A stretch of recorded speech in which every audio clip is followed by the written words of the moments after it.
আমদানি রফতানি বাণিজ্যেও ভয়াবহ বন্যার প্রভাব। মহাসড়কে আটকা পণ্যবাহী যান। ধীরগতির ডেলিভারিতে কন্টেইনার জটের শঙ্কা চট্টগ্রাম বন্দরে। ক্ষতির আশঙ্কায় ব্যবসায়ীরা। পরিকল্পিতভাবে লুট করেছে এস আলম গ্রুপ, সম্পদ না কেনার আহ্বান। গভর্নর বললেন, দেশের স্বার্থে কাজে লাগানো হবে টাকা। পাচার হওয়া অর্থ ফেরাতে অন্তর্বর্তী সরকারের কাজ শুরু। ক্যাপাসিটি চার্জের নামে বিদ্যুৎ খাতে ব্যাপক অনিয়ম। উৎপাদনে না থেকেও সুবিধাভোগীদের পকেটে হাজার কোটি টাকা, বলছে মূল্যায়ন বিভাগ। ক্রয় প্রক্রিয়াতেও লুট শত কোটি ডলার। তুলে দেয়া হলো 4 কোম্পানির ফ্লোর প্রাইস। বিএসইসির শুভেচ্ছা দূত থেকে বাদ সাকিব আল হাসান। দেশের অর্থনীতির চিত্র তুলে ধরতে 12 সদস্যের শ্বেতপত্র প্রণয়ন কমিটি গঠন। এবং সেপ্টেম্বর থেকে সংযুক্ত আরব আমিরাতে শুরু হচ্ছে সাধারণ ক্ষমা ঘোষণা। অবৈধ বাংলাদেশিদের সুযোগ কাজে লাগাতে দূতাবাসের নানা উদ্যোগ।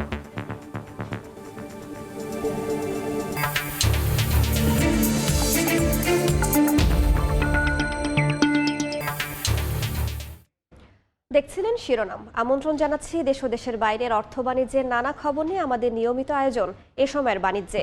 আপনাদের সঙ্গে আছি আমি রাইসা জান্নাত। ভয়াবহ বন্যায় বিপর্যয়ের মুখে দেশের আমদানি রফতানি বাণিজ্য। ঢাকা চট্টগ্রাম মহাসড়কে যানবাহন আটকা পড়ায় কন্টেইনার জটের শঙ্কা তৈরি হয়েছে চট্টগ্রাম বন্দরে। দেশের বিভিন্ন স্থান থেকে রফতানি পণ্য বন্দরে পৌঁছাতেও দেরি হচ্ছে। শাখাওয়াত টিপুর ক্যামেরায় বিস্তারিত জানাচ্ছেন কমল দে। পানির রাজত্ব জনপদে। রাস্তাঘাট তলিয়ে বাসিন্দাদের পাশাপাশি জলে আটকা পণ্যবাহী ট্রাক, লরি ও কন্টেইনার।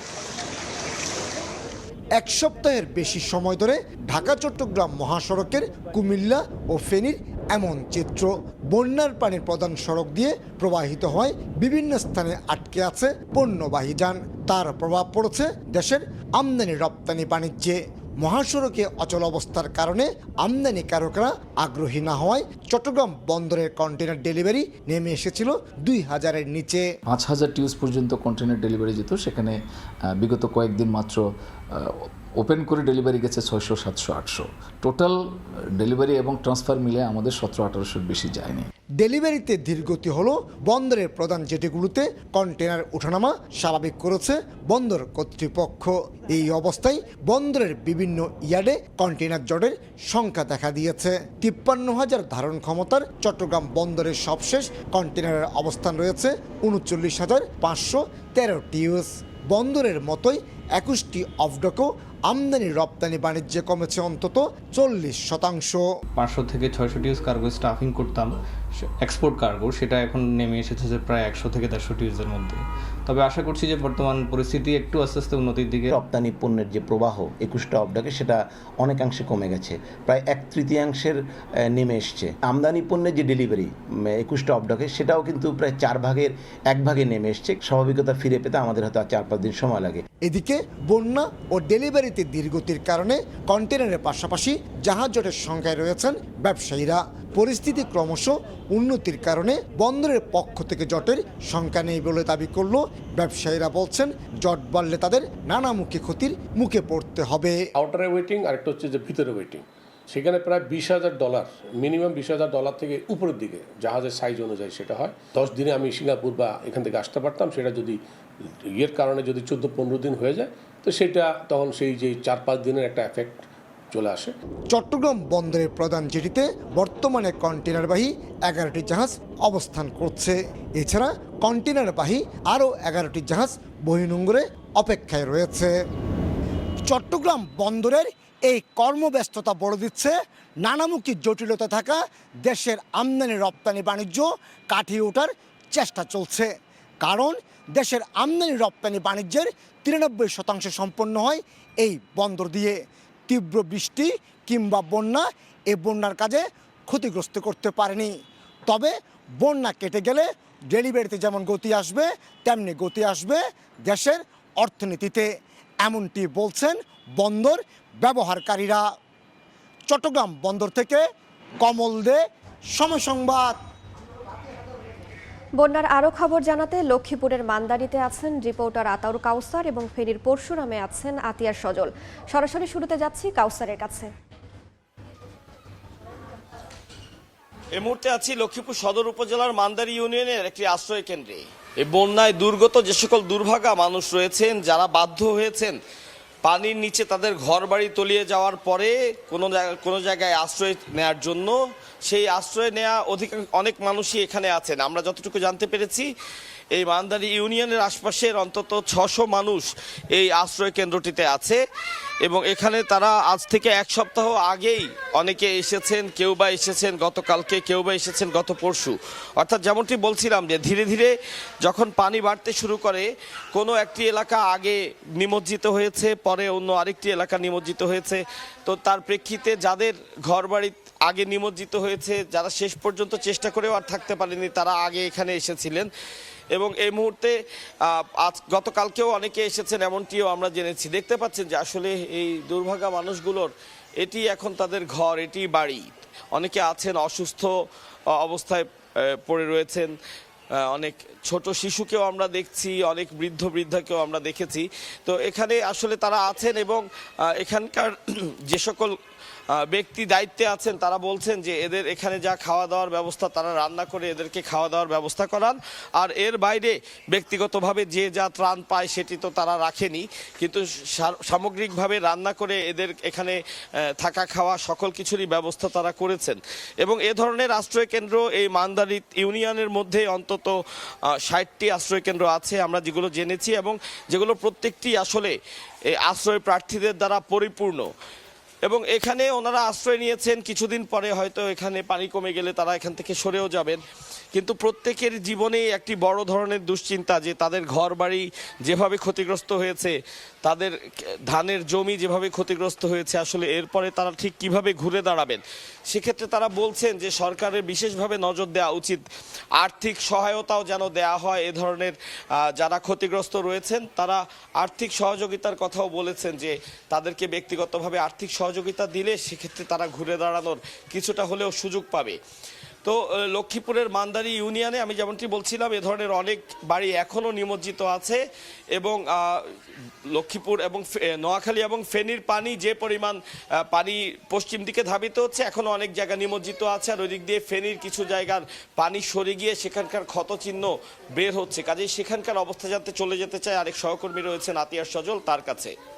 গ্রামের নিজ কালিকাপুর এলাকা, এই যে মুহুরীগঞ্জ যে মুহুরীপুর যে নদীটি রয়েছে, সেই মুহুরী নদীর এই জায়গায় যে বাঁধ ছিল, সেই বাঁধটির একটি পুরো অংশ কিন্তু ভেঙে বিলীন হয়ে মূলত 22 তারিখে এই এলাকা দিয়ে হু হু করে লোকালয়ে পানি ঢুকে পুরো ফেনী অঞ্চল প্লাবিত হয়েছে এবং সেই পানি কিন্তু এখন পর্যায়ক্রমে ফেনীর হয়ে, নোয়াখালী হয়ে, লক্ষ্মীপুর হয়ে কিন্তু যাচ্ছে। এখন এখানে যে নদীর ওপারটি দেখতে পাচ্ছেন, এটা মূলত ভারতের অংশ এবং ভারতের অংশে স্থানীয়রা যেটা বলছে গত 20 তারিখে মূলত যে পানি বাড়তে শুরু করে এবং 21 তারিখে কিন্তু এই অংশে পানি কিছুটা কমে, কিন্তু 22 তারিখে হঠাৎ করে এই অংশে পানি বেড়ে পুরো এলাকাটা ভেঙে চলে যায়। এখন এখানকার স্থানীয়রা যে দাবিটি করছে যে ভারতের অংশে যে নদীর ওপারে যে ভেড়িবাঁধ রয়েছে, সেই অংশটি মানে ভারতের অংশের যে লোকজন রয়েছে বা বিএসএফ তারা নাকি কেটে দিয়েছে বা ভেঙে দিয়েছে, যার কারণে পুরো অংশের পানিটা বাদ এই বাংলাদেশ অংশের যে ভেড়িবাঁধ রয়েছে মুহুরী প্রজেক্টের, সেটি অংশে আঘাত দিয়ে ভেঙে চলে যায়, যার কারণে কিন্তু এই অংশে বন্যার সৃষ্টি হয়েছে, যা প্রকট আকার ধারণ করেছে, যা পুরো দেশ নয় বিশ্ববাসী দেখেছে। এখন স্থানীয়রা যেটা আশঙ্কা করছেন, এই যে বাঁধটি ভেঙেছে বা ভাঙা রয়েছে এবং এই মুহুরী বাঁধের প্রায় এখন 50টির অধিক স্থানে এমন ভেঙে বিলীন হয়েছে। এখন যদি মুহুরী নদীর পানি বিপদসীমার উপরে উঠে বা সামান্য বাড়ে, তাহলে ভাঙা অংশ দিয়ে কিন্তু আরও কয়েক দফায় বন্যার আশঙ্কায় ভুগতে হবে বা পড়তে হবে এই এলাকাবাসীকে। তাই তারা দাবি জানিয়েছেন যে উভয় পক্ষর যে পানি উন্নয়ন বোর্ড উভয় দেশের এবং যে বিএসএফ বিজিবি আলোচনা সাপেক্ষে যদি খুব দ্রুত এই বাঁধ ভেঙে যাওয়া অংশ যদি মেরামতের উদ্যোগ না নেয়, তাহলে এই যে বাঁধে ভেঙে যে বন্যায় কবলিত হয়ে যে দুর্বিষহ একটি অবস্থা তৈরি হয়েছে, তা কিন্তু দফায় দফায় দেখতে হবে, দফায় দফায় বন্যার কবলে পড়তে হবে এবং দ্রুত এই বাঁধার যে উদ্যোগ সেটি গ্রহণ করার দাবি জানিয়েছে সংশ্লিষ্টদের কাছে। না হলে এই বছরে কিন্তু 3 দফায় বন্যার কবলে পড়েছে। যদি এই বাঁধগুলো ভাঙা অংশ যদি মেরামত করা না হয় দ্রুত, তাহলে কিন্তু আরও কয়েক দফায় বন্যার পরে এমন দুর্বিষহ চিত্র হয়তো আবার দেখতে হবে ফেনীবাসীকে বা বৃহত্তর নোয়াখালী লক্ষ্মীপুর অংশের যে বাংলাদেশের যে বন্যার কবলে পড়েছে, তা ভাবে কিন্তু দুর্ভোগ আরও বাড়বে। এই ছিল আমার কাছে এখানকার বাঁধ থেকে সর্বশেষ। সরাসরি যুক্ত ছিলাম ফেনী ও লক্ষ্মীপুরে। এস আলমের মতো ব্যাংক লুটের এত বড় নজির পৃথিবীতে নেই, যারা দখলদারিত্বের মাধ্যমে ৫ লাখ কোটি টাকা লুট করেছে। তাই ব্যাংক থেকেও এই গ্রুপের কোনো সম্পদ না কেনার আহ্বান জানিয়ে বাংলাদেশ ব্যাংকের গভর্নর আহসান এইচ মনসুর বলেছেন, এই সম্পদ দেশের কাজে ব্যবহার করা হবে। একই সঙ্গে আমানতকারীদের ধৈর্য ধরার আহ্বান জানিয়ে তিনি বলেন, সংসার চালানোর জন্য যতটুকু দরকার ততটুকু টাকা তুলুন। দুর্বল ব্যাংকগুলোকে সবল করার চেষ্টা করা হচ্ছে বলেও জানান গভর্নর। ব্যাংক থেকেও এক দানবের নাম এস আলম। হাসিনা সরকারের পৃষ্ঠপোষকতায় যারা দেশের সবচেয়ে সুনাম অর্জনকারী ইসলামী ব্যাংক সহ দখল করেছিল 5টি ব্যাংক, লুট করেছে লাখ লাখ কোটি টাকা। দেশের রাজনৈতিক পট পরিবর্তনের পর এস আলমের কবল থেকে একে একে মুক্ত করা হয় ব্যাংকগুলো। ব্যাংক খাতের সংস্কারের অংশ হিসেবে ভেঙে দেওয়া হচ্ছে পুরনো পরিষদগুলো। যেগুলো অ্যাকশন নিতে হয়। চলমান সংস্কার কাজের মধ্যেই কেন্দ্রীয় ব্যাংকের নতুন গভর্নর আহসান এস মনসুর নিয়মিতই প্রেস ব্রিফিং করে জানাচ্ছেন তার কর্মযজ্ঞের সবশেষ। বুধবার বাংলাদেশ ব্যাংকে গভর্নর সাংবাদিকদের জানান, দীর্ঘদিন ব্যাংক খাতে যে সুশাসনের অভাব তা ফিরিয়ে আনতে কাজ চলছে। ব্যাংক কমিশনের মাধ্যমে আন্তর্জাতিক মানদণ্ড বজায় রেখে সংস্কার করা হবে বলে জানান গভর্নর। আগের যে চ্যুতি বিচ্যুতিগুলো হয়েছে কেন্দ্রীয় ব্যাংকের থেকে, সেটা যেন আর না হয়। নির্মোহভাবে কাজ করে আমরা ব্যাংকগুলোকে একটা জায়গায় যেটা নিয়ে যেতে পারি। এস আলমের সম্পদ না কেনার আহ্বান জানিয়ে গভর্নর বলেন, এই অর্থ উদ্ধার করে ব্যবহার করা হবে দেশের স্বার্থে। এস আলম গ্রুপের সম্পদ যেন কেউ না কিনে, দেশের স্বার্থে অন্য কেউ যেন এই সম্পদে হাত না দেয়। দুর্বল ব্যাংকের গ্রাহকদের ধৈর্য ধরার আহ্বান জানিয়ে গভর্নর বলেন, সবাই যদি একসঙ্গে টাকা তুলতে যায় তাহলে ব্যাংক টাকা দিতে পারবে না। তাই ভয়ের কিছু নেই, সবাইকে যার যার টাকা বুঝিয়ে দেওয়া হবে। একসাথে তুলতে যাবেন না, সবাই যদি তুলতে যান তাহলে কেউ টাকা পাবে না। কাজেই একটু ধৈর্য ধরেন, যাতে আস্তে আস্তে সবাই সময় মতো তাদের টাকাটা আস্তে আস্তে পেতে পারেন। গভর্নর আরও জানান, রিজার্ভ আর কমবে না, বরং বাড়ার সম্ভাবনা আছে। মূল্যস্ফীতি কমিয়ে আনার জন্য এক্সচেঞ্জ রেট ঠিক রেখে আমদানি রফতানি স্বাভাবিক রাখা ও মনিটরিং ব্যবস্থা জোরদার করা হচ্ছে বলেও জানান তিনি। আমদানি সোর্সে যেটা ইনফ্লেশনটা হয় সেটা হবে না। আলতাফ হোসাইন, সময় সংবাদ, ঢাকা। এবার পাচার হওয়া ও আত্মসাৎ করা অর্থ ফেরাতে কাজ শুরু করলো অন্তর্বর্তী সরকার। এই অর্থের পরিমাণ লক্ষ কোটি টাকা বলে ধারণা করা হলেও প্রকৃত পরিমাণ নিরূপণে কাজ চলছে। বুধবার প্রধান উপদেষ্টার কার্যালয় থেকে পাঠানো এক সংবাদ বিজ্ঞপ্তিতে একথা জানানো হয়েছে। এতে সহায়তা করছে বিএফআইইউ, সিআইডি ও দুদক। ডক্টর ইউনূসের নেতৃত্বে অন্তর্বর্তী সরকার গঠনের পর থেকেই চলছে ব্যাংক ও আর্থিক খাত সংস্কারের কাজ। এরই মধ্যে পুনর্গঠন করা হয়েছে দুর্নীতি ও অর্থ পাচারের সঙ্গে সংশ্লিষ্ট ইসলামী ব্যাংক, সোশ্যাল ইসলামী bank, national bank, United commercial bank, global ইসলামী ব্যাংক, ইউনিয়ন ব্যাংকের পর্ষদ। আর এ সবই করা হচ্ছে পাচার হওয়া ও আত্মসাৎ করা অর্থ ফেরানোর অংশ হিসেবে। বুধবার প্রধান উপদেষ্টার কার্যালয় থেকে পাঠানো এক সংবাদ বিজ্ঞপ্তিতে একথা জানানো হয়েছে। এতে সহায়তা করছে বাংলাদেশ ব্যাংকের বিএফআইইউ, সিআইডি ও দুর্নীতি দমন কমিশন, দুদক। অর্থ আত্মসাৎকারীদের দেশি বিদেশি সম্পদ অধিগ্রহণ এবং বিদেশ হতে ফেরত এনে শক্তিশালী করা হবে ব্যাংকগুলো। প্রধান উপদেষ্টার দপ্তর বলছে, পাচার ও আত্মসাৎ করা অর্থের পরিমাণ লক্ষাধিক কোটি টাকা বলে ধারণা করা হলেও প্রকৃত পরিমাণ কত তা নিরূপণে কাজ করছে সরকার। বিজ্ঞপ্তিতে জানানো হয়, শিগগিরই একটি ব্যাংক কমিশন গঠন করতে চায় সরকার। বলা হয়েছে, তদন্ত সাপেক্ষে সংশ্লিষ্ট প্রতিটি ব্যাংকের প্রকৃত চিত্র প্রকাশ করা হবে এবং ব্যাংকগুলোর পুনর্গঠনের জন্য 6 মাসের মধ্যে একটি বাস্তবায়নযোগ্য রোডম্যাপ প্রণয়ন করা হবে। অন্তর্বর্তীকালীন সরকার বাংলাদেশের আর্থিক খাতকে আন্তর্জাতিক মানসম্পন্ন করার ব্যাপারে দৃঢ় প্রতিজ্ঞ বলেও জানানো হয়েছে ওই বিজ্ঞপ্তিতে। কামরুল হাসান সবুজ, সময় সংবাদ, ঢাকা। চলমান অর্থনৈতিক বিপর্যয় মোকাবেলায় কানাডাকে বাংলাদেশে বড় বিনিয়োগের আহ্বান জানিয়েছেন প্রধান উপদেষ্টা ডক্টর মোহাম্মদ ইউনূস। বাংলাদেশের পাশে থেকে সহায়তার হাত বাড়ানোর আহ্বান জানান ফ্রান্স ও মালয়েশিয়াকেও। বুধবার রাষ্ট্রীয় অতিথি ভবন যমুনায় প্রধান উপদেষ্টার সঙ্গে সাক্ষাৎ করেন কানাডা ও মালয়েশিয়ার হাই কমিশনার, ফ্রান্সের রাষ্ট্রদূত, ইউএনডিপির আবাসিক প্রতিনিধি। এ সময়ে অন্তর্বর্তী সরকারকে সহায়তার আশ্বাস দেন তারা। বিভিন্ন দেশ ও সংস্থার প্রতিনিধিদের সঙ্গে বুধবার বৈঠকে ব্যস্ত সময় পার করেন প্রধান উপদেষ্টা ডক্টর মোহাম্মদ ইউনূস। রাষ্ট্রীয় অতিথি ভবন যমুনায় কানাডার হাই কমিশনার লিলি নিকোলস সাক্ষাৎ করেন প্রধান উপদেষ্টার সঙ্গে। চলমান অর্থনৈতিক বিপর্যয় পুনর্গঠনে সহায়তার জন্য কানাডাকে বিনিয়োগের আহ্বান জানান সরকার প্রধান। ভঙ্গুর প্রতিষ্ঠানকে পুনরুদ্ধার এবং সরকারের শৃঙ্খলা ও স্বচ্ছতার পরিকল্পনার কথাও জানান তিনি। কানাডার হাই কমিশনার জানান, অন্তর্বর্তী সরকারকে সমর্থন ও সহায়তা করতে প্রস্তুত তার দেশ। বৈঠকে রোহিঙ্গা ইস্যু নিয়েও আলোচনা হয়। এরপর প্রধান উপদেষ্টার সঙ্গে সাক্ষাৎ করেন বাংলাদেশে নিযুক্ত মালয়েশিয়ার হাই কমিশনার হাসনাহ হাশিম। বৈঠকে আসিয়ানের সদস্য হওয়ার আগ্রহ জানায় বাংলাদেশ। প্রধান উপদেষ্টা বলেন, বাংলাদেশ আসিয়ান ও সার্কের মধ্যে সেতু হতে পারে। সদস্য পদের প্রস্তাব মালয়েশিয়ার কর্তৃপক্ষের কাছে পৌঁছে দেওয়ার কথা জানান হাই কমিশনার। পরে ডক্টর ইউনুসের সঙ্গে অতিথি ভবনে সৌজন্য সাক্ষাৎ করেন ফ্রান্সের রাষ্ট্রদূত মারি মাসদুপুই। ফরাসি রাষ্ট্রদূত জানান, ফ্রান্স এরই মধ্যে বাংলাদেশের বেসামরিক প্রতিরক্ষা বাহিনীর সঙ্গে কাজ করছে। দুর্নীতি দমন, মানব পাচার, ফরেনসিক সাইবার ক্রাইম, বন্দর ও বিমানবন্দরের নিরাপত্তা এবং আর্থিক দুর্নীতি মোকাবিলায় দক্ষতা বাড়াতে সহায়তা দিতে আগ্রহী প্যারিস। অন্তর্বর্তী সরকার এবং প্রধান উপদেষ্টার দেশ পুনর্গঠনের প্রচেষ্টায় ফ্রান্স সমর্থন দিতে প্রস্তুত বলেও জানানো হয়। ডক্টর ইউনুসকে ফ্রান্স সফরের আহ্বানও জানান রাষ্ট্রদূত। ডক্টর ইউনুস বলেন, দেশ পুনর্গঠনে ছাত্র আন্দোলন একটি বড় সুযোগ করে দিয়েছে। সুযোগ কাজে লাগাতে না পারলে বড় ব্যর্থতা হবে। জনগণ যতদিন চায় সরকার ততদিন থাকবে বলেও জানান প্রধান উপদেষ্টা। সবশেষ ডক্টর ইউনুসের সঙ্গে সাক্ষাৎ করেন ইউএনডিপির আবাসিক প্রতিনিধি স্টেফেন লিলের। দেশের বিভিন্ন প্রতিষ্ঠানের পুনর্গঠনের সদিচ্ছার কথা জানান প্রধান উপদেষ্টা। সানবীর রূপল, সময় সংবাদ, ঢাকা। 14 বছরে গ্রাহক পর্যায়ে বিদ্যুতের দাম বেড়েছে 13 দফায়। বিপরীতে ক্যাপাসিটি চার্জ মডেলে এই খাতের সুবিধাভোগী বিভিন্ন প্রতিষ্ঠানের পকেটে টাকা গেছে 1,06,000 কোটি। এমন তথ্য উঠে এসেছে সরকারের বাস্তবায়ন, পরিবীক্ষণ ও মূল্যায়ন বিভাগ IMEDর প্রতিবেদনে। অস্বচ্ছ ক্রয় প্রক্রিয়ায় কয়েক হাজার কোটি টাকা লুটের কথাও বলা হয়েছে এতে। ফারুক ভূঁইয়া রবিনের রিপোর্ট। 2010 সালের শুরুতে গ্রাহক পর্যায়ে বিদ্যুতের ইউনিট প্রতি গড় দাম যেখানে ছিল 3 টাকা 73 পয়সা, বর্তমানে তা ঠেকেছে 8 টাকা 95 পয়সায়। অর্থাৎ 14 বছরে ভোক্তা পর্যায়ে দাম বাড়ে 140%। প্রশ্ন আসছে, বিদ্যুতের এ দাম বৃদ্ধি কি অনিবার্য ছিল নাকি লুটপাটের নীল নকশা?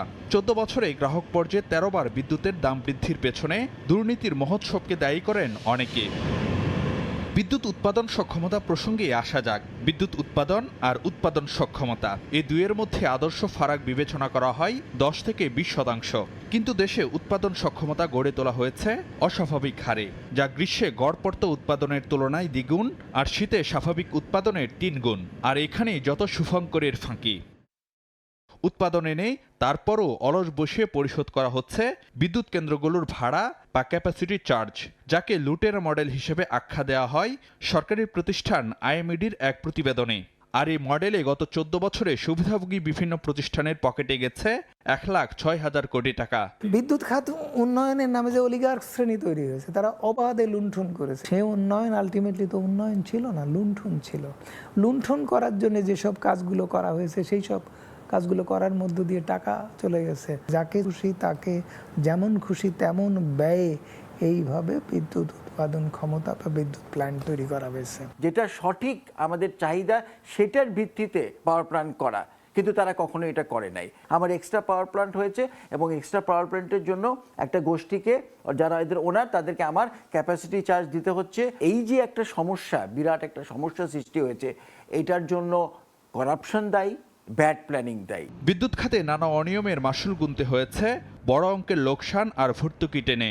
দফায় দফায় দাম বাড়ানোর পরও বছরে ঘাটতি ছাড়িয়েছে 40,000 কোটি টাকা। আর গত 1.5 দশকে ভর্তুকি দিতে হয়েছে 1,64,000 কোটি টাকা, যার 65%ই গেছে ক্যাপাসিটি চার্জের পেছনে। ভর্তুকিও চরমে বেড়ে গেছে, মূল্যবৃদ্ধিও বেড়ে গেছে। এত বেশি বেশি মূল্যবৃদ্ধি হওয়ার কারণে মূল্যস্ফীতি হয়ে গেছে চরমভাবে। একটা ইকোনমিকে ভয়াবহ রকমের বিপন্ন করে ফেলার পিছনে জ্বালানি এবং বিদ্যুতের মূল্যবৃদ্ধি কাজ করেছে। একটা ভয়ঙ্কর রকমের বৈষম্য তৈরি হচ্ছে এবং আর্থিক অসমতা তৈরি হচ্ছে।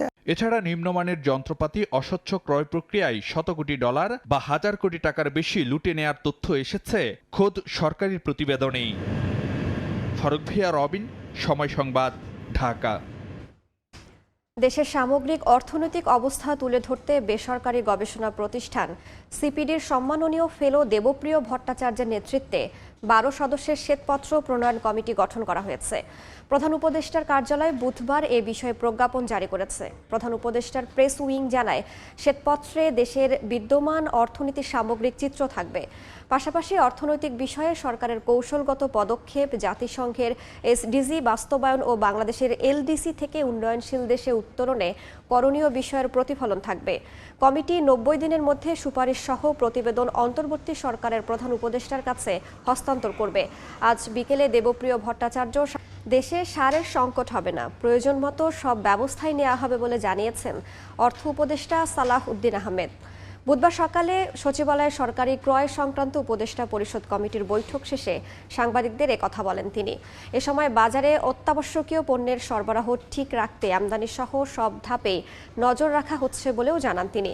বৈঠকে উত্থাপিত 563 কোটি 53,26,800 কোটি টাকার 4টি প্রস্তাবের সবগুলোরই অনুমোদন দিয়েছে কমিটি। সিদ্ধান্ত অনুযায়ী প্রায় 359 কোটি 81 লাখ টাকায় 90,000 মেট্রিক টন ইউরিয়া সার এবং 203 কোটি 72 লাখ টাকায় 20,000 টন মসুর ডাল কিনবে সরকার। আজকে যে অত্যাবশ্যকীয় জিনিসগুলো ছিল, সার আর মসুর ডাল, যেটা আপনার বলেছি, অন্যগুলো এগুলো আমরা অনুমোদন দিয়েছি। এগুলো আপনার শীঘ্রই, যথাশীঘ্র সম্ভব এগুলো। সার সংকট হচ্ছে না, একটা এরকম আলোচনা আসলে হ্যাঁ না, সার সংকটে যদি আমরা অতি দ্রুত 3টা প্রপোজাল আমরা অনুমোদন করেছি। আওয়ামী লীগ নেতা, সাবেক সংসদ সদস্য ও মন্ত্রী শেখ ফজলুল করিম সেলিম ও তার পরিবারের সদস্যদের ব্যাংক হিসাব স্থগিত করা হয়েছে। বুধবার কেন্দ্রীয় ব্যাংকের আর্থিক গোয়েন্দা বিভাগ BFIEU এ নির্দেশনা দেয়। তালিকায় রয়েছেন শেখ সেলিমের স্ত্রী ফাতেমা সেলিম, ছেলে FBCCIর সাবেক সভাপতি ফজলে ফাহিম ও শেখ ফজলে নাইম এবং মেয়ে শেখ আমিনা সুলতানা সোনিয়া। চিঠিতে বলা হয়েছে, তাদের ব্যক্তি মালিকানাধীন প্রতিষ্ঠানের লেনদেন মানি লন্ডারিং প্রতিরোধ আইনের আওতায় 30 দিনের জন্য স্থগিত রাখা হবে। বন্ধ থাকবে লকারের ব্যবহারও। এর আগে 20 আগস্ট শেখ সেলিম তার ছেলে ফজলে ফাহিম সহ পরিবারের সবার ব্যাংক হিসাব তলব করে জাতীয় রাজস্ব বোর্ড।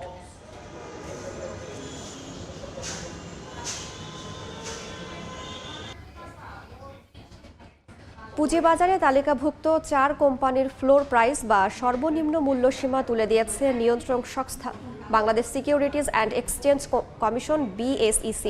বুধবার BSECর এক জরুরি কমিশন সভায় এই সিদ্ধান্ত নেওয়া হয়। এক বিজ্ঞপ্তিতে বলা হয়েছে, Khulna power company limited, Shahjibazar power, BSRM limited ও মেঘনা পেট্রোলিয়ামের ফ্লোর প্রাইস তুলে দেওয়া হয়েছে। ফলে আজ থেকে লেনদেনে কোম্পানিগুলোর ফ্লোর থাকছে না। তবে বেক্সিমকো লিমিটেড ও ইসলামী ব্যাংক বাংলাদেশ লিমিটেডের ফ্লোর প্রাইস বহাল রাখা হয়েছে। বুধবার পর্যন্ত শেয়ার বাজারে মোট 6টি কোম্পানির ওপর ফ্লোর প্রাইস আরোপ ছিল। এদিকে লভ্যাংশ না দেওয়া কোম্পানির বিরুদ্ধে ব্যবস্থা নেওয়ারও হুঁশিয়ারি দিয়েছে BSEC।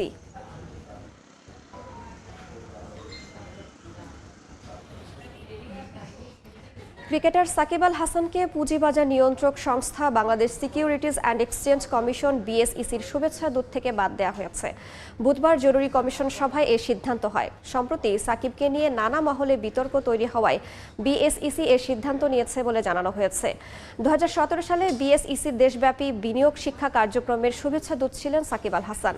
2020 সালে অধ্যাপক শিবলি রুবায়াত উল ই সালামের নেতৃত্বে BSECর নেতৃত্ব পুনর্গঠন করা হলে ওই বছরও সাকিবকে শুভেচ্ছা দূত হিসেবে বহাল রাখা হয়। গেল 4 মাসে কেজি প্রতি ব্রয়লার মুরগির দাম কমেছে 100 টাকা। প্রাণী সম্পদ অধিদপ্তর বলছে, ক্রেতাদের ক্রয় ক্ষমতার মধ্যে দাম ধরে রাখতে খামারিদের সহজ শর্তে ঋণ দেওয়া হবে। তবে ঋণ সহায়তার পাশাপাশি অন্যান্য সুযোগ সুবিধা যেন কেবল কর্পোরেট খামারিরা না পায় তা নিশ্চিত করার দাবি জানিয়েছে প্রান্তিক খামারিরা। 4 মাস আগেও 1 কেজি ব্রয়লার মুরগির দাম ছিল 250 টাকার আশপাশে। বর্তমানে তা নেমেছে 150 ঘরে। কোনো লোকদের মনে করো দুর্নীতি না করতে পারে, এখন সেই শক্ত হাতে কঠিন অবস্থা নিতে হবে। দামের উত্তাপ কমায় খুশি ক্রেতারা। স্বস্তির বাজারে যেন অযৌক্তিকভাবে দাম না বাড়ে তা নিশ্চিতে সরকারের নজরদারি বাড়ানোর দাবি তাদের। উপযুক্ত মূল্য দিয়ে এই পর্যন্ত শুধু ক্যারিং কস্ট এই দুটো অ্যাড করলে দেখবেন এটার ভ্যালু অনেক রিডিউস হয়ে যাবে। আগে যেমন এই চাঁদাবাজি হইতো, এটা অমুক সমুক করতো, এগুলো এখন সরকার বন্ধ করে দিলেই অটোমেটিক দাম নিয়ন্ত্রণে এসে পড়বো। বাচ্চার রেটটা কম থাকে বা মেডিসিনটা যদি কম থাকে তাহলে বাজারে এখন যেভাবে চলতেছে এরকম চলার সম্ভাবনা আছে। যখন দাম কমের সুফল পাচ্ছেন ক্রেতারা, তখন আবারও সংকটে পড়ে দাম বৃদ্ধির আশঙ্কার কথা জানাচ্ছে প্রান্তিক খামারিদের সংগঠন বিপিএ। তাদের দাবি 160 থেকে 170 টাকা উৎপাদন খরচের বিপরীতে বর্তমানে 120 থেকে 130 টাকা কেজি দরে ব্রয়লার বিক্রি করতে বাধ্য হচ্ছেন খামারিরা। লোকসানের মুখে তারা এরই মধ্যে 5000-এর বেশি খামার বন্ধ করতে বাধ্য হয়েছেন। পোলট্রি ফিডের দাম কিভাবে কমানো যায়, অথবা সরকার থেকে এই পোলট্রি ফিডের উপরে কোনো রকম রিয়ায়তি সুবিধা দেওয়া যায় কিনা, এজন্য আমাদের দরকার খামারিদেরকে ইনভেস্টেড করা সরকারিভাবে। প্রান্তিক বাণিজ্য খামারিদের আপনার প্রাণী সম্পদ থেকে কোনো অ্যাড্রেস করা হয় না। উৎপাদন খরচ বিবেচনায় যেন বাজারে মুরগি বিক্রি করতে পারেন খামারিরা, তা নিশ্চিতে সমন্বিত উদ্যোগ নেয়ার তাগিদ দিচ্ছে বড় খামারিদের সংগঠন world poultry science association Bangladesh chapter. আমাদের একটা ব্রিজ করা উচিত যে যারা উৎপাদন করবে পোলট্রি এবং ভোক্তা যারা এবং পাশে যারা নিয়ন্ত্রণকারী সংস্থা সবাই মিলে বসে পরিস্থিতি বুঝে এরই মধ্যে সতর্ক উদ্যোগও নিয়েছে প্রাণী সম্পদ অধিদপ্তর। পিকেএসএফ, ব্যাংক সহ আর্থিক খাতের বিভিন্ন প্রতিষ্ঠান থেকে খামারিরা যেন সহজ শর্তে ঋণ পায়, সেই কাজও শুরু করেছে সংস্থাটি। আমরা তাদেরকে নিয়ন্ত্রণ করতে চাই। নিয়ন্ত্রণটা করতে গিয়ে তাদের সুব্যবসা যাতে অব্যাহত থাকে, রাষ্ট্র একটা জায়গায় এসেছে, তাদেরও এখানে অবদান আছে, সে অবদানটা যাতে একেবারে বিতর্কহীন হয়, সে অবদানটা যাতে আরও শিল্পসম্মত হয়। ডিমান্ড এবং সাপ্লাইয়ের মধ্যে একটা তারতম্য, অনেকেই বিচ্ছিন্নভাবে কিছু সুযোগ নেয়, সেটা যাতে না নিতে পারে আমরা সোচ্চার আছি, সবসময় থাকবো। অধিদপ্তরের আশ্বাস, নতুন করে মুরগির দাম বেড়ে তা আর যাবে না ভোক্তার নাগালের বাইরে। সাইফুল ইসলাম, সময় সংবাদ, ঢাকা। অন্তর্বর্তী সরকারের রাজনৈতিক কোনো এজেন্ডা নেই উল্লেখ করে অর্থ ও বাণিজ্য উপদেষ্টা ডক্টর সালেহুদ্দিন আহমেদ সাফ জানিয়েছেন, বাজার সিন্ডিকেট বরদাস্ত করা হবে না। সচিবালয়ে বাণিজ্য মন্ত্রণালয়ে দেশের সার্বিক দ্রব্যমূল্য পরিস্থিতি পর্যালোচনার সভা শেষে তিনি কথা বলেন। তিনি জানান, বন্দরের জট ও এলসি জটিলতা শিগগিরই কেটে যাবে এবং সার, কীটনাশক সহ নিত্য প্রয়োজনীয় পণ্য আমদানিতে কোনো সংকট নেই। আমাদের কোনো এজেন্ডাই নাই, রাজনৈতিকও না, প্রশাসনিকও না। আমরা আসছে একটা স্বল্প সময়ের জন্য, কারো প্রতি আমাদের কোনো বিরাগও নাই, অনুরাগও নাই, যেটা আমরা শপথ গ্রহণ করি। আমাদের কোনো এজেন্ডা নাই, এই ব্যাপারে আমরা কারোর সাথে কোনো কম্প্রোমাইজ করবো না। মেকানিজম আছে, এটাতে আমার মনে হয় না খুব অসুবিধা হবে। একটু কিছু কিছু জায়গায় আছে, হয়তো কিছুটা সময় লাগবে, বাট অতি প্রয়োজনীয় জিনিসপত্র কোনো আটকাবে না। সুনির্দিষ্ট প্রক্রিয়ায় পাচার হওয়া অর্থ এবং দুর্নীতিগ্রস্তদের ফিরিয়ে এনে বিচারের মুখোমুখি দাঁড় করানো সম্ভব বলে মন্তব্য করেছেন টিআইবির নির্বাহী পরিচালক ডক্টর ইফতেখারুজ্জামান। জাতীয় বাজেটে কালো টাকা সাদা করার সুযোগ বাতিল এবং সরকারের 5টি প্রতিষ্ঠানের সমন্বয়ে স্থায়ী টাস্ক ফোর্স গঠনেরও সুপারিশ করে সংস্থাটি। গণতন্ত্র ও সুশাসন প্রতিষ্ঠা এবং দুর্নীতি প্রতিরোধে অন্তর্বর্তী সরকারকে রাষ্ট্র পরিচালনার 9টি ক্ষেত্রে 55টি সুপারিশ করেছে ট্রান্সপারেন্সি ইন্টারন্যাশনাল বাংলাদেশ। বুধবার দুপুরে রাজধানীর ধানমন্ডিতে সংবাদ সম্মেলন করেন সংস্থাটির নির্বাহী পরিচালক ডক্টর ইফতেখারুজ্জামান। বিদেশে পাচারকৃত অর্থ ফিরিয়ে আনতে বিগত সরকারের ভূমিকার সমালোচনা করে তিনি বলেন, সুনির্দিষ্ট প্রক্রিয়ার মাধ্যমে অর্থ এবং দুর্নীতিগ্রস্ত ব্যক্তিকে ফিরিয়ে এনে বিচারের মুখোমুখি করা সম্ভব। এছাড়া জাতীয় বাজেটে কালো টাকা সাদা করার সুযোগ বাতিলের দাবি জানায় সংস্থাটি। দুর্নীতি এবং অর্থ পাচার রোধে দুদক, বিএফআইইউ, এনবিআর, সিআইডি, অ্যাটর্নি জেনারেলের কার্যালয়কে সম্পৃক্ত করে স্থায়ী টাস্কফোর্স গঠনের সুপারিশ করা হয়। আমরা চেয়েছি অর্থ দেয় না, অথচ আমরা জানি সুনির্দিষ্টভাবে যে প্রক্রিয়ার অর্থ তথ্য চাওয়ার কথা সেই প্রক্রিয়া তারা অনুসরণ করেননি। এই সংস্কারের পদ্ধতি থেকে এই অবস্থা থেকে সরে আসতে হবে।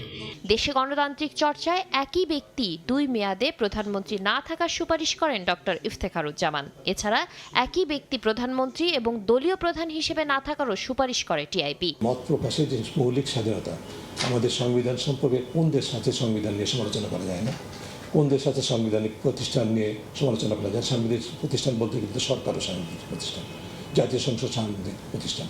আমরা যদি জাতীয় সংসদের সমালোচনা না করি, সরকারের সমালোচনা না করি, তাহলে আমাদের মৌলিক অধিকার খর্ব হলো। কাজে এই ধারাটি বাতিল করতে হবে। ছাত্র জনতার ত্যাগ মনে রেখে সত্যিকারের পরিবর্তনের জন্য কাজ করার আহ্বান জানানো হয় সংবাদ সম্মেলনে। তারা যদি এই আমাদের আন্দোলনের মূল চেতনা ধারণ করতে পারেন, তাহলে কিন্তু আমরা যেটা চাচ্ছি সেগুলো সম্ভব। শাতিলা শারমিন, সময় সংবাদ, ঢাকা। দেশের বাইরের খবর। অবৈধ অভিবাসীদের জন্য আগামী 1 সেপ্টেম্বর থেকে সংযুক্ত আরব আমিরাতে শুরু হতে যাচ্ছে সাধারণ ক্ষমার প্রক্রিয়া। দেশটিতে অবৈধভাবে অবস্থানরত বাংলাদেশিরাও এর আওতায় বৈধ হওয়ার সুযোগ পাবেন। দুবাই থেকে শিবলি আল সাদিকের রিপোর্ট। অবৈধ অভিবাসীদের জন্য সুখবর দিল সংযুক্ত আরব আমিরাত সরকার। ঘোষণা অনুযায়ী আগামী 1 সেপ্টেম্বর থেকে সাধারণ ক্ষমার আওতায় আনা হবে দেশটিতে বসবাসকারী অবৈধ অভিবাসীদের। সাধারণ ক্ষমার আওতায় থাকবেন বাংলাদেশিরাও। বুধবার দেশটির residency and foreign affairs in দুবাইয়ের director general Mohammed Ahmed Al মারির সঙ্গে বৈঠকে এই বিষয়ে আলোচনাও করেছে বাংলাদেশ কনসুলেটের কনসাল জেনারেল BM জামাল হোসেনের নেতৃত্বে একটি প্রতিনিধি দল। রেগুলারাইজ হওয়ার পরে, বৈধ হওয়ার পরে তখন তারা কি করবে? হয়তো ইনস্ট্যান্টলি তারা জব পেল না, তখন তো একটা জব খুঁজতেও সময় লাগে। এই কারণে আমাদেরকে বলা হয়েছে যে এই সময়ের জন্য একটা ভিসা দেওয়া হবে, এটিকে বলা হয় জব সিকার্স ভিসা। এটির মেয়াদ 6 মাস। এই 6 মাসের মধ্যে তারা জব সিক করে জব পেলে এখানে বৈধভাবে বসবাস করবে। শুধুমাত্র রেসিডেন্স ভিসা নয়, ভিজিট ভিসায় আমিরাতে এসে অবৈধ হয়ে পড়া বাংলাদেশিদের জন্য থাকছে বৈধ হওয়ার সুযোগ। কাজ খোঁজার জন্য সময় মিলবে 6 মাস। বৈধ হওয়ার জন্য কি প্রয়োজন এবং কি করতে হবে তা নিয়ে বাংলাদেশ দূতাবাস এবং বাংলাদেশ কনসুলেটের ওয়েবসাইটে বিস্তারিত তথ্য তুলে ধরা হয়েছে। এর আগে 2018 সালে অবৈধ অভিবাসীদের জন্য সাধারণ ক্ষমা ঘোষণা করে সংযুক্ত আরব আমিরাত। সেই সময় প্রায় 2 লাখ বাংলাদেশি সাধারণ ক্ষমার সুযোগ পান। শিবলি আল সাদিক, সময় সংবাদ, সংযুক্ত আরব আমিরাত। এ পর্যায়ে শীর্ষ সংবাদগুলো জানিয়ে দিচ্ছি আরও একবার।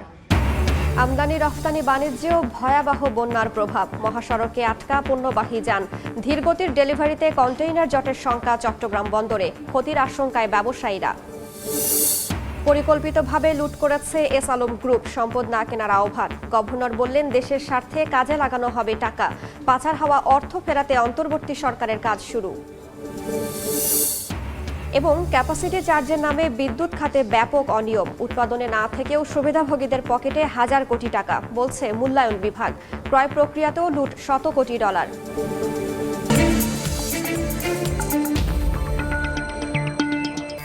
এই ছিল এ সময়ের বাণিজ্যের সঙ্গেই থাকুন সময়।